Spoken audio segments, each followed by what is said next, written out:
Cinephiles, poets, and freaks. It's me, Penny Angela. Welcome back to my channel. So today's video is our monthly Snob list. Basically, it's my monthly favorites. Just a quick overview if you are new here. Snob list is my tongue-in-cheek way to make fun of myself while I sit here and tell you all my favorite films and literature and this, that, and the third of the month. And it's just me making fun of myself for being a little snob. This snob list is going to be different than the other ones I've done in the past because the last month has been a really interesting month, and it will reflect what's happening in this video. Without any further ado, let's get into my snob list for the month of April. First, let's start off with books. I already failed. I did not read a book this month. I did not finish a book this month. The book I was reading for the month of April is Actress, Postcards from the Road by Elizabeth Ashley. Now, I am on chapter 4 of this book. I bought this book a few years ago at the last bookstore here in Los Angeles, and I, of course, was attracted by the cover, the title Actress, which is something that I've always wanted to become. Postcards from the Road. Obviously, I love the road. This seems like a really penny-coated book, but it isn't enticing me enough to want to keep reading it, and I don't really know what to do because there were opportunities for me to finish reading this book, but I guess I just didn't really care enough to finish it. I want to finish it, but the chapters are so long, and I know that may sound ridiculous to some of y'all, but I don't like books that have long chapters. I would rather a book have a million chapters instead of having long, drawn-out chapters. And my reasoning for this is because once I start reading, I have to finish the chapter. I don't like putting my bookmark halfway through a chapter.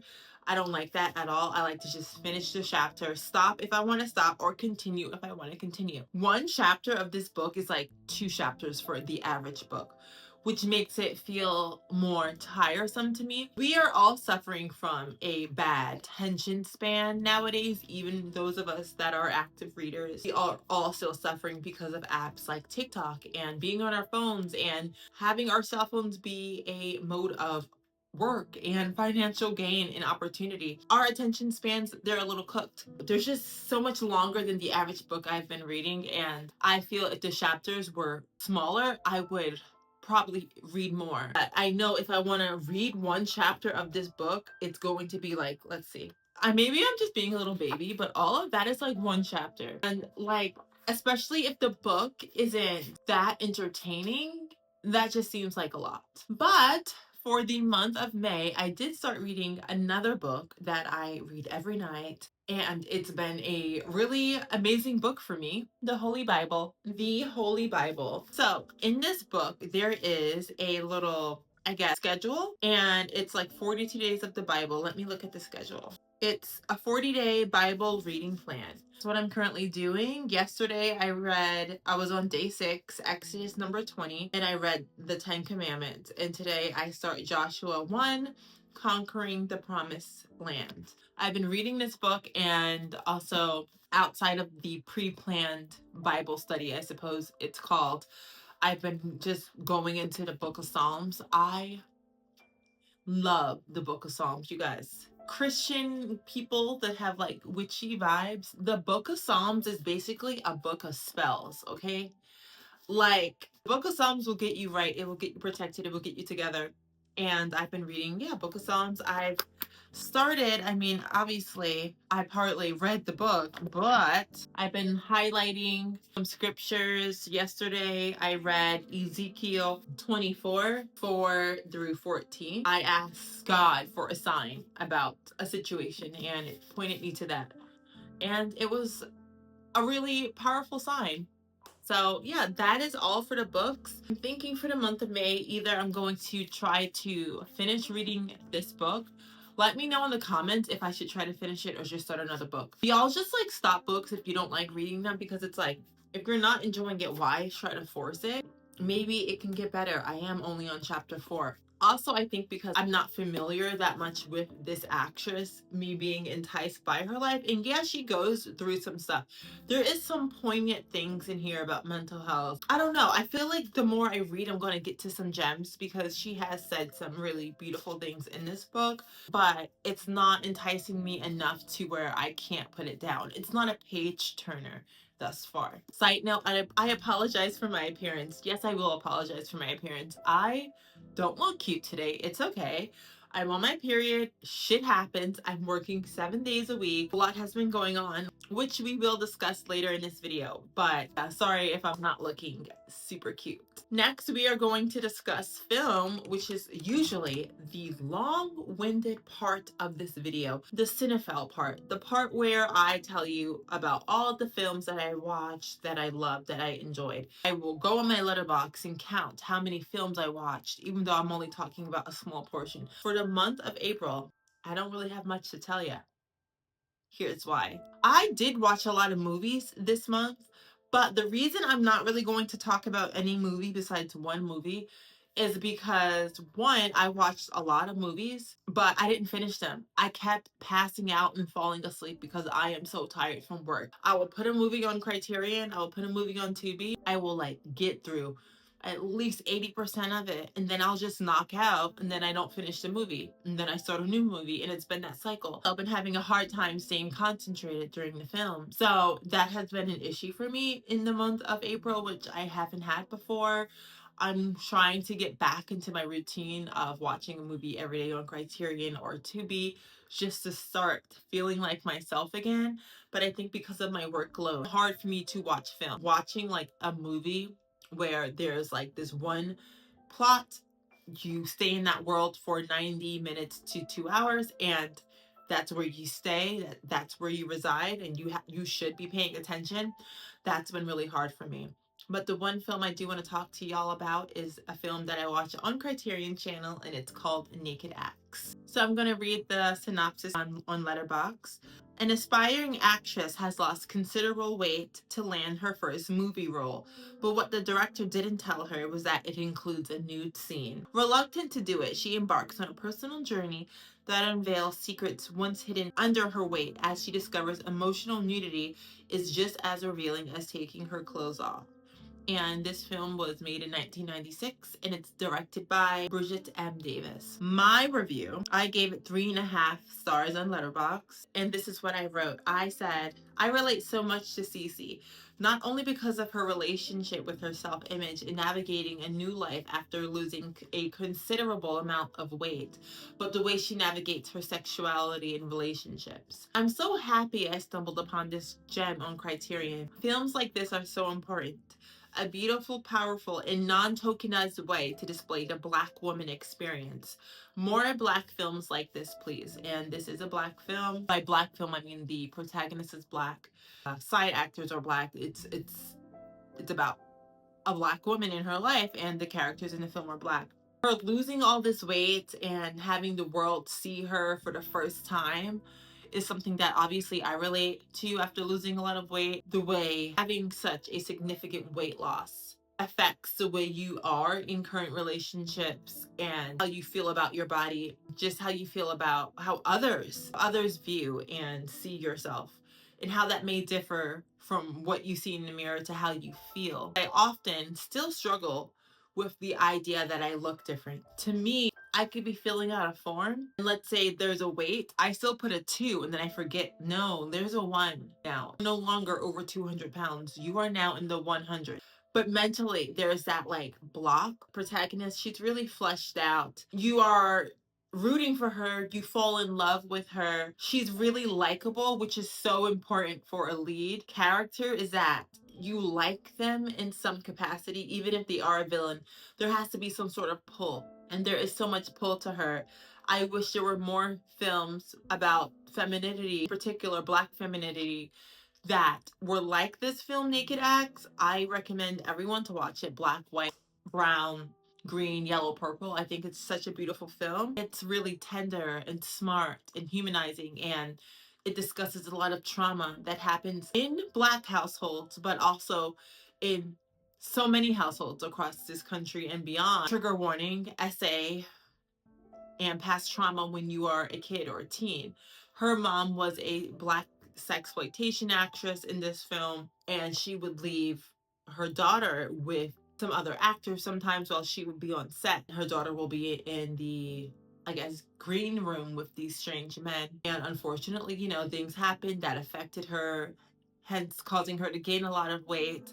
And now, after losing all the weight from her childhood, still not feeling comfortable being naked. And by being naked, I mean that not only physically, but mentally and emotionally as well. So that is a film that I really, really enjoyed. I watched a lot of films during the month of April. I watched so many things on Tubi, but I didn't finish any of them. I can't even remember them. So I'm really upset about that. But there has been a lot of other wild things happening to me in the month of April, and I think that also contributes why the film section of this video is so short. Next, we are going to discuss my favorite food and drinks for the month of April. I've really been into making something called Marry Me Chickpeas. I've been in a chickpeas haze during the month of April, and Marry Me Chickpeas is basically chickpeas with onions that you saute with garlic, and you add sun-dried tomatoes, chicken broth or veggie broth, whatever. Put the chickpeas in there. You let it simmer with all the spices and seasonings, and you add cherry tomatoes and spinach, and you add nutritional yeast, and you add, as I said, all these spices and the onions and the garlic and the sun-dried tomatoes, and it makes this delicious Mediterranean style, and I won't say stew, but it tastes good when you dip like bread into it. Just eat it like a stew. Recipe somewhere in its video. If not, just go on TikTok and type in Marry Me Chickpeas and you will find a delicious recipe that I recommend you all to try. I've been into eating the jelly beans from Trader Joe's and candy. Candy has been my weakness this month. Candy calories don't count, even though candy is filled with sugar, and it definitely does count. A handful of jelly beans, to me, that doesn't feel real. Just like, no, that's not real calories. Like, I can just eat a handful of jelly beans and it doesn't count. But I've been into jelly beans and little gummies from Trader Joe's, jelly beans from Trader Joe's as well, Laffy Taffies. Those are the things I've really been into for the month of April. Really strange, really random, but that's that. Now for the music portion for April. Lana, our queen, she's back and better than ever. She released her new single, Henry Come On and Bluebird, during the month of April. So obviously I've been well fed on her stagecoach performances and the new singles. But obviously in terms of what I've been listening to during the month of April, I will definitely say Bluebird has been on rotation more than Henry Come On. I do like Henry, but Bluebird is really beautiful, and I just love to sing along to it and hum it. And I made little TikToks using it. Like, I love Bluebird. It's so beautiful. I'm listening to a lot of Lana Del Rey. I've been listening to a lot of Lana Del Rey and the band Tool. Love Tool. Well, duh. So yeah, Tool and Lana. What a motley little crew there, you know? But that's been the music for the month of April. I feel like I'm here, but I'm not here right now, you guys. But I'm still clocking in, but like, I'm pretty sure you guys can feel my energy. I just think, like, I don't think I know. When I have my period, like, I am just not even human. I can't function. Now, now, motherfuckers, okay, let's get into some shit, okay? So let's discuss the real nitty gritty to why this month, the past month of April, has been quite the interesting month, which has affected this whole snob list. I went viral on Instagram Reels. If you are not aware, Instagram is probably the worst place to go viral. Couldn't have gone viral on YouTube, where that could have helped me financially, okay, and also could have helped me grow my channel, as YouTube is my main passion. No, it didn't go viral on YouTube. Didn't go viral on TikTok, where when you do go viral on TikToks, the comments are always so nice. Fun going viral on TikTok because people on TikTok are usually way nicer. I went viral on Instagram Reels, and I've been getting attacked by like psychos. I've been getting a lot of love, but I've been receiving hate comments and threats and people laughing at the way that I look, the way that I speak, my hair, saying hard wigs off life, acting like I'm a friggin' alien. And the reason is because I did this little TikTok out of nowhere, like to alchemize stuff. So I was receiving like weird comments on my YouTube. Oh, you want to be white, blah, blah, blah. Okay, so I just made a little TikTok, easy like Sunday morning song that's going, you know, that little trend. Did a little TikTok, thought nothing of it, okay? It gets traction on TikTok. It has like over 13,000 likes on TikTok, whatever, which is good, but that's not like big on TikTok. That's not viral. But I'm like, okay, whatever. I need to post on Instagram. Let's post on Instagram. I post the exact same video on Instagram. Avalanche. Okay, the shit starts. It starts moving out of nowhere. I don't know why. The video, as of right now, as I speak, as I last remember, because I haven't checked, I kind of removed myself from that. 3.3 million views, okay? It has over 200 and something thousand likes, over thousands of comments, thousands of shares, thousands of people forwarding or posting it on their story. It has gone so viral in a capacity that I have never known. I have never seen millions on any of my posts. Views, likes, comments, nothing. A really wild experience for me. Prior to that video, I had 17.3 thousand followers on Instagram. As of today, I have 24.4K on Instagram. I went up like 6,000 followers in a week. Who knows? Most of those people probably end up dropping like flies and, you know, whatever. But the sentiment still remains, you know? And it's been a real interesting experience. Obviously, being seen is something that I have prayed for. It's something that I do wish, because I know for me to achieve my goals as an artist, I have to be seen. Like, if I'm not seen, no one's going to care about me. And that's just the hard reality of this, the way the business is right now. You have to be seen on the internet for people to care. I do know I need to be seen. But the way I've been being perceived has been interesting. And I've spoken about this several times, is you can't control how others perceive you. Just show up, and you show up as you are. You can't control how others perceive you. That is something that, you know, I'm still learning. Seeing comments about how I hate myself, how I'm a self-hating Black girl, how I'm a colorist, how I'm racist towards my own race, how I need more Black friends, how my hair is a mess, how I bet there's a white guy that don't play about her. That was fucking funny. I'll give you that. You ate that one little thing. That was funny. Someone called me Lanisha Del Rey, which is funny, but it's also like, you know, like, okay, that's, you know, and I've been getting a lot of that, like Lanisha Del Rey, Latanya Del Rey, like they'll say like a really stereotypical Black name, Shaniqua Del Rey or something, and they'll be like, that's what you remind me of. A lot of people, oh, Black Lana, Black Lana, Black Lana, Black Lana, Black Lana, Black, a lot of Black Lana and SZA, which, you know, I love Lana, whatever. SZA's beautiful. I'll take it. But I'm getting a lot of those comments. I'm also coming to the realization that a lot of people have never seen someone like me. We all are unique. But I think in the grand scheme of things,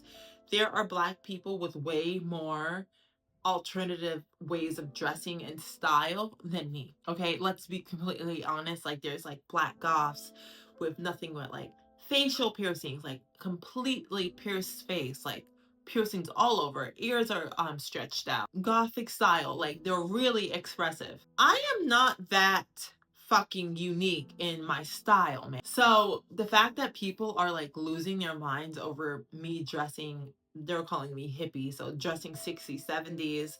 They're calling me whitewashed for wearing jeans and a t-shirt, which is just fucking Hollister. People making fun of the way I dress, and having a video go that viral and having people make fun of your appearance, it is hard to not receive that. And I completely now understand why, when a celebrity becomes a bit more famous and you're like, why did she change her teeth? I love the way her teeth were. I loved her nose before she got big. Why did she change those little quirky things? It's like, when hundreds or thousands of people are continuously making fun of a certain attribute that you have, you start to see it too. I had people comment saying, random people, that I look old. I had comments of people saying, they were like, you look 46. Like, let's be so fucking for real. 46 isn't old, by the way, but you know when they say that, their intent, you know? Someone left this brilliant comment saying that someone met me, that one of their friends met me, they went on a little girly date with me, and that I was so embarrassing to be around because I was so odd. And I'm gonna leave the comment in this video because that bitch, like, F you. And they said I was so strange, I was so odd, I was embarrassing to be around, and that, like, attention to this IG girl, like, she has no life. I speak, and you guys can probably tell from my vlogs, you know, a day in my life as a girl in LA with no friends, yada, yada, yada. For me to open up to try to make a friend is a big deal for me because I am very introverted. I know I am strange. I know that. Bitch, you don't think I know that? You don't think I live in this life every day that I live? I know the way my brain works. I know sometimes the way I can come off. But when meeting someone new, I do try my best to mask, I guess, come off more normal.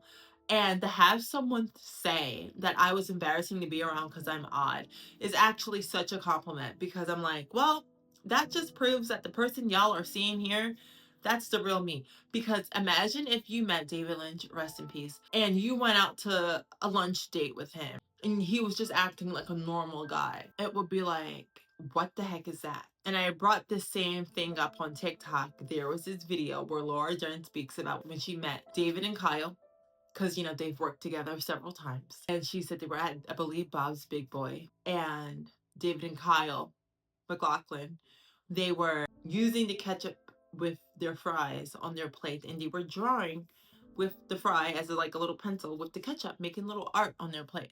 And she looked at them and she thought to herself, like, these are two strange, really weird people. These are my people. These are the people I want to be around.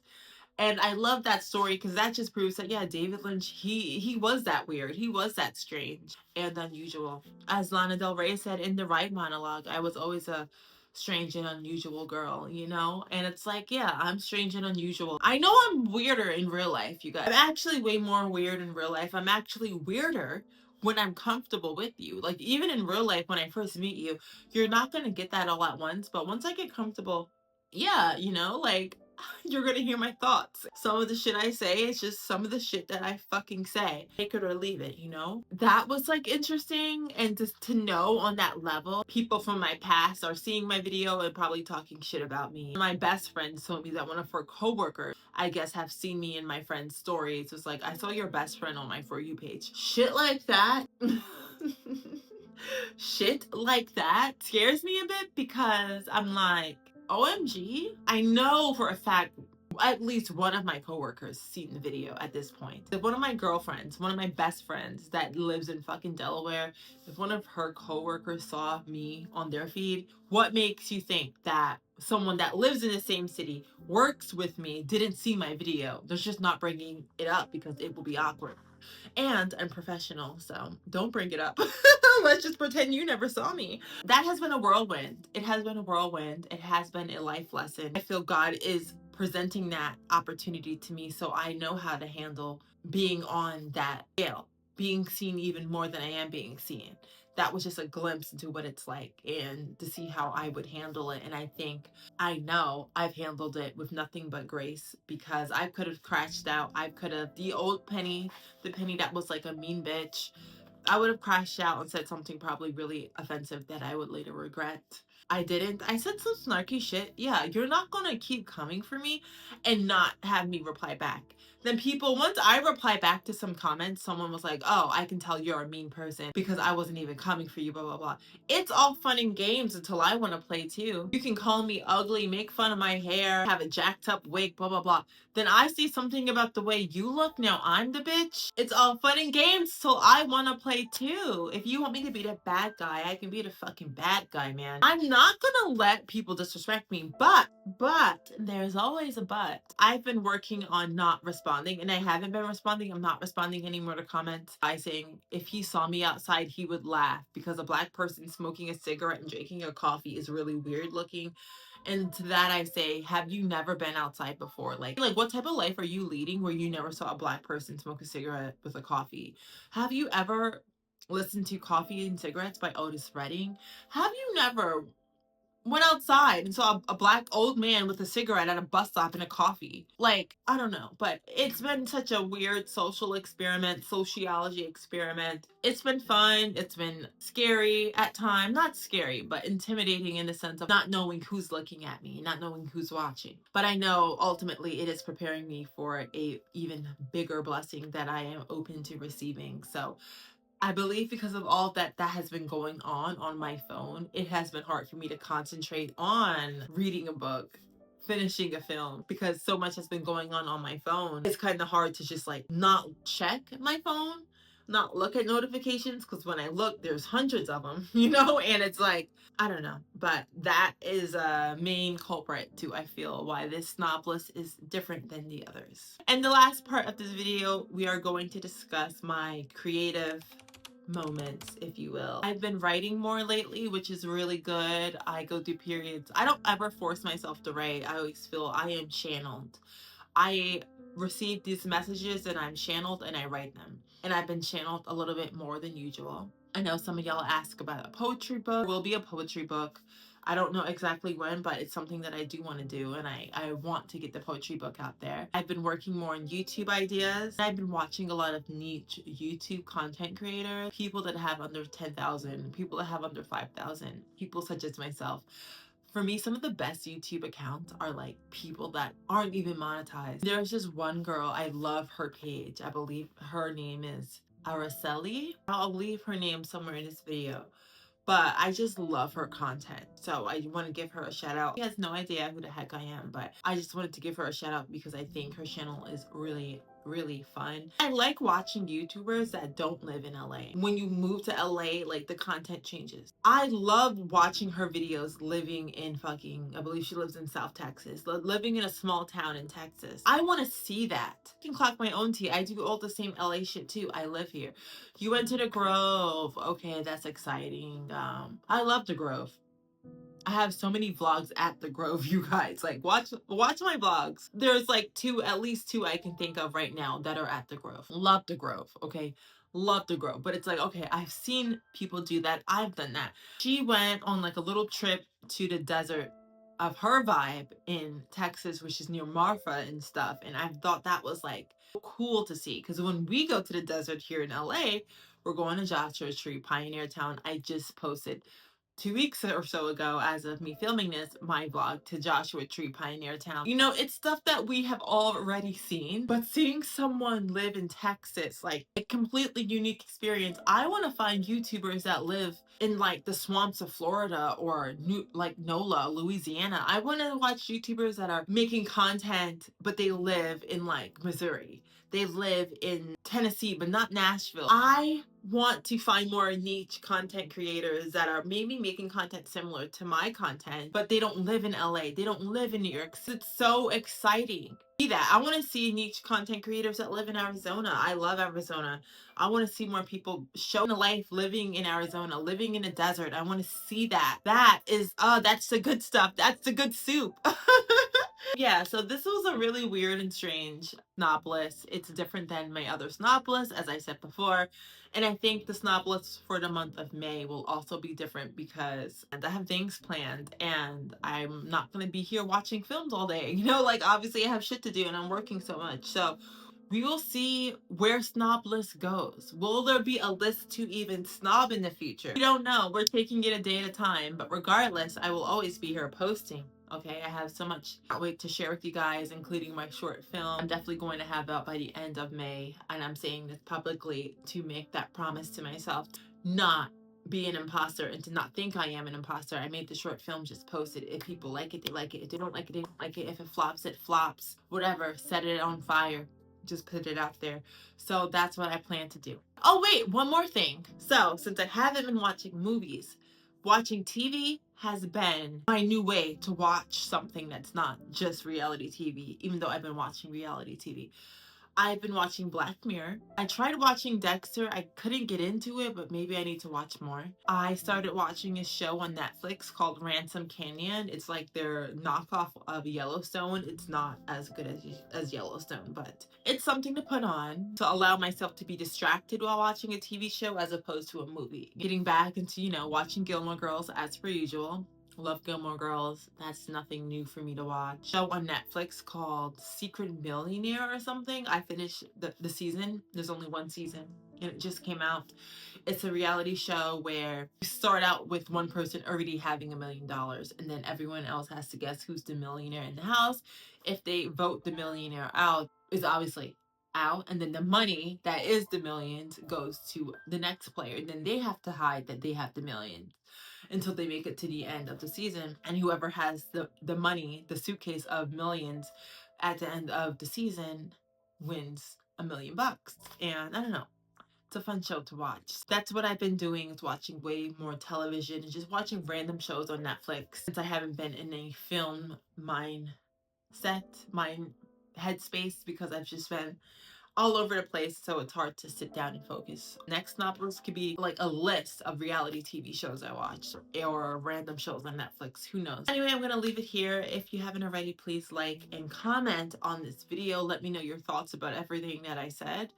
I love you guys so much, and I say this all the time, but I'm really happy to have you guys in my life, and how kind you guys have been to me, and just how receptive you guys are, and just being kind. Going viral made me realize that there is a lack of kindness in the world, and there is a surplus of kindness in the world. I've been on both sides of the coin. I love you so much, my cinephiles, poets, and freaks, and I shall see you in my next video. Love you. Bye.